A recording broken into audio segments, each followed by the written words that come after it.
की बात है, एक गांव में मीठे नाम का एक आदमी होटल चलाया करता था। उसकी दुकान में सारे खाने गाय के गोश्त में बनते थे। Beef pulao, beef korma, beef चावल, हर डिश गाय के गोश्त में बना करती थी। उसके मुलाजिम सब खाना तैयार करते और मीठा अपनी दुकान पर बेचा करता था। अब भाई खाने में आज क्या बना है तुम्हारे पास? भाई हर रोज की तरह beef pulao, beef korma, beef चावल खड़े खड़े मसालों के साथ बनवाए हैं मैंने अपने मुलाजमों से। मजे और स्वाद का जहान इन तीनों खानों में भरवा दिया है मैंने।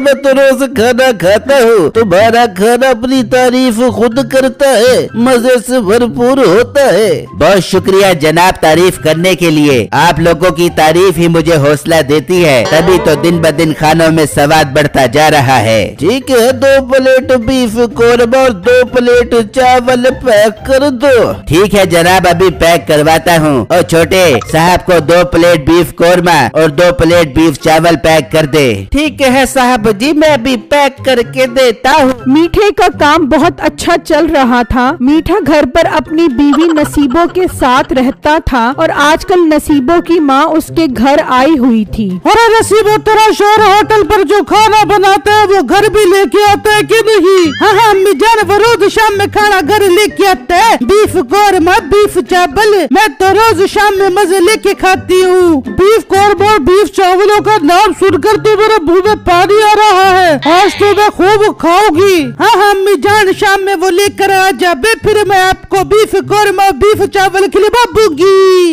इतनी देर में घर का दरवाजा बजता है। ये कौन आ गया? अम्मा तू बैठ, मैं भी देख के आती हूँ। नसीबो बाहर आती है तो वो आदमी खड़ा होता है जिससे मीठा होटल के लिए गोश्त खरीदता था। हाँ भाई, खैर से आया तू? नसीबो बहन, मीठा किधर है? वो तो इस टाइम होटल पर होता है, पर तू क्या करने आ गया मेरे घर पर?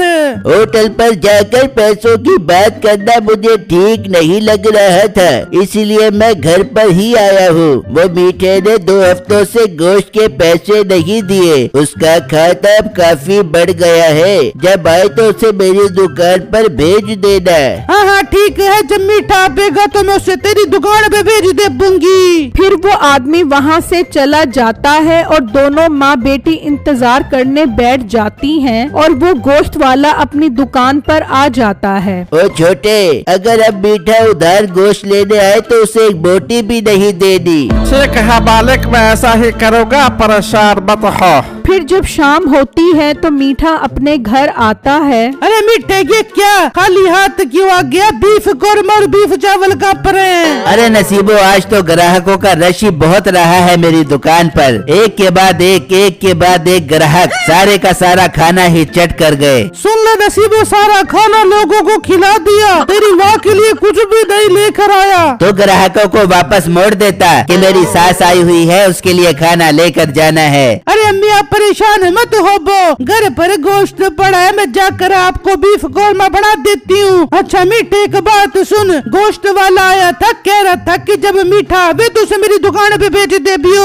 अरे हाँ बेगम, उस गोश्त वाले के भी बहुत सारे पैसे देने हैं मैंने। कल उससे गोश्त लेने जाऊंगा तो खामखा नखरे करेगा। तो तू क्या दिन नहीं खाते, तेरे पैसे दे देंगे, चुप करके गोश्त दे। फिर जब अगला दिन निकलता है तो मीठा उस गोश्त वाले के पास जाता है। भाई साहब, 20 किलो रान का गोश्त बना दो और गोल गोल बोटियां बनाना, आजकल ग्राहक बहुत शिकायत कर रहे हैं। गोश्त तो मैं नहीं दूंगा, पहले पिछले पैसे दे। हाँ, मिल जाएंगे तुम्हारे सारे के सारे पैसे। मैं कोई भाग नहीं रहा, तू भी यहीं पर है और मैं भी यहीं पर हूँ। चुप करके गोश्त बना। बेटे तो चुप करके निकल जा। अगर गोश्त चाहिए तो पहले पिछले सारे पैसे दे, वरना एक बोटी भी नहीं मिलेगी। बहुत तुझे बोलना रहा है, लगता है तेरे मालिक से बात करनी पड़ेगी। मुझे मालिक ने ही मना किया है बगैर पैसों के तुझे गोश्त देने से। अब मेरा मुंह देख, पैसे लेकर आ। मीठे को उसकी बात सुनकर बहुत गुस्सा आता है। तभी उनकी दुकान पर एक ग्राहक आता है। भाई, आधा किलो चर्बी वाला गोश्त दे दो, आज मैं अम्मी को बोलकर कोरमा बनवाता हूँ। ठीक है भाई, अभी बनाता हो। सुनाओ, तुम्हारा गधा जो चोरी हो गया था वो मिल गया कि नहीं? हाँ भाई, वो मिल गया था। वो गधा मैं जिससे खरीद कर आया आया था उसके पास वापस चला गया था। मैं तो डर ही गया था कि कहीं कोई मेरा गधा काट कर ही ना खा गया हो। आजकल तो लोगों का एतबार ही नहीं है, हराम जानवरों का गोश्त भी बेच देते हैं। ये बात सुनने की देर थी कि मीठे का शैतानी दिमाग काम करना शुरू कर देता है। अरे वाह, गधे का गोश्त, ये तो मुझे बहुत सस्ता पड़ेगा। लोगों को क्या पता चलेगा कि ये गोश्त गाय का है या गधे का है। मुझे इसका गधा उठाना पड़ेगा। अब बेटे तू क्या सोच रहा है, जा पैसे लेकर आ वरना गोश्त नहीं मिलेगा। तो ना दे तू मुझे गोश्त, मैं कोई तेरे गोश्त का भूखा नहीं हूँ। मैं तेरे से गोश्त नहीं लेता हूँ, अब तू मुझसे पैसे लेकर दिखा। ये कहकर मीठा चला जाता है और दुकानदार उसे देखता ही रह जाता है। फिर बिट्टू भी उससे गोश्त लेकर चला जाता है तो मीठा उसका पीछा करने लग जाता है और उसका घर देख लेता है। अम्मी जान मीठा गोश्त लेके आने वाला है, आप एक काम करो, आज गोश्त तो दो दे बो।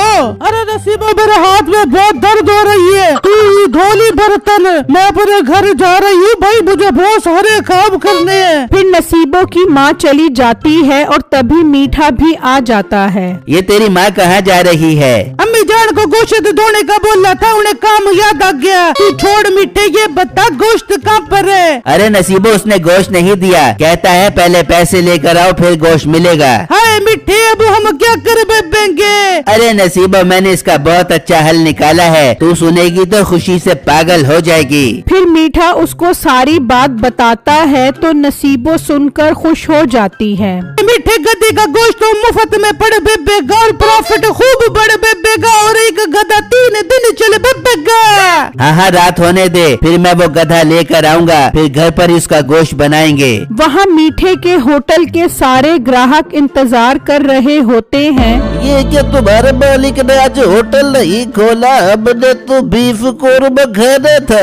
भाई साहब, लगता है आज मालिक की तबीयत खराब हो गई है। आप सब लोग कल आना, कल आप सबको सब कुछ खाने को मिलेगा। फिर जब रात होती है तो मीठा बिट्टू के घर से गधा ले जाता है और घर लाकर उसका गोश्त बनाता है। मीठे, ये तो बहुत सारा गोश्त है, पूरे 3-4 दिन चले जाएगा। हाँ बेगम, तू बाकी गोश्त फ्रिज में रख दे और अमीर होने की तैयारी कर। फिर जब अगला दिन निकलता है तो बिट्टू देखता है कि उसका गधा है ही नहीं। मेरा गधा कहाँ चढ़ा गया? लगता है ये दोबारा अपने पुराने मालिक के पास गया होगा। मैं भी उससे जाकर लेकर आता हूँ। बिट्टू उसी गधे वाले के पास जाता है लेकिन वो उसे बताता है कि उसका गधा तो उसके पास नहीं आया। वो परेशानी में वापस घर आ जाता है। वहाँ मीठा उसी गधे के गोश्त का खाना तैयार करवाता है। भाई साहब, कब होगा खाना तैयार? बहुत जोर की भूख लग रही है। जरा हौसला रखो,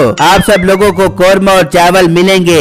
सबर नाम की भी कोई चीज होनी चाहिए। हाँ छोटे, कितनी देर है खाना तैयार होने में? बस मालिक, खाना तैयार हो गया है, आप लोगों से पैसे लो, मैं खाना पैक करके देता हूँ। वहाँ कसाई अपने मुलाजिम को कहता है, छोटे मीठे के पैसे आए कि नहीं? नहीं मालिक, मीठे ने अभी तक पैसे नहीं दिए और गोश्त भी नहीं खरीदा। मतलब उसने होटल बंद कर दिया है? रुक, मैं जाकर देख कर आता हूँ। वो अपनी दुकान से निकलता है तो तभी बिट्टू उसके पास गोश्त लेने आता है। भाई आधा पाव गोश्त दे दो। क्या हुआ बिट्टू, लगता है आजकल हालात काफी खराब जा रहे हैं तुम्हारे, जो आधा पाव गोश्त ले रहे हो। हाँ भाई, मेरा गधा फिर से चोरी हो गया, जाने कौन मेरा गधा उठा कर ले गया। अच्छा, परेशान मत हो, अल्लाह सब बेहतर करेगा।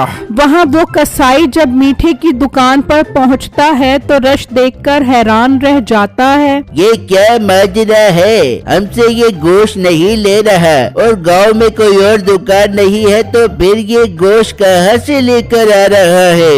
वो परेशानी में वापस आता है और अपने मुलाजिम को बताता है तो उसे भी सुनकर हैरानी होती है। मालिक, मुझे ये बात समझ नहीं आ रहा, मीठा हमसे गोश्त नहीं ले रहा और कल रात को ही बिट्टू का गधा चोरी हुआ है, तो कहे मीठा गधे का गोश्त का सालन तो नहीं बेच रहा। छोटे, मामला तो कुछ गड़बड़ है, पता लगाना पड़ेगा आज रात को ही। फिर जब रात होती है तो मीठा घर पर बैठा नोट गिन रहा होता है। देख बेगम, गधे के गोश्त की कमाई, खूब नोट छापे हैं मैंने और किसी को शक भी नहीं हुआ कि ये गोश्त गधे का है। अरे मीठे अपनी तो लॉटरी लग गई, अब तो हम खूब गधे का गोश्त का कोरमा बड़ा बड़ा के बेचेंगे।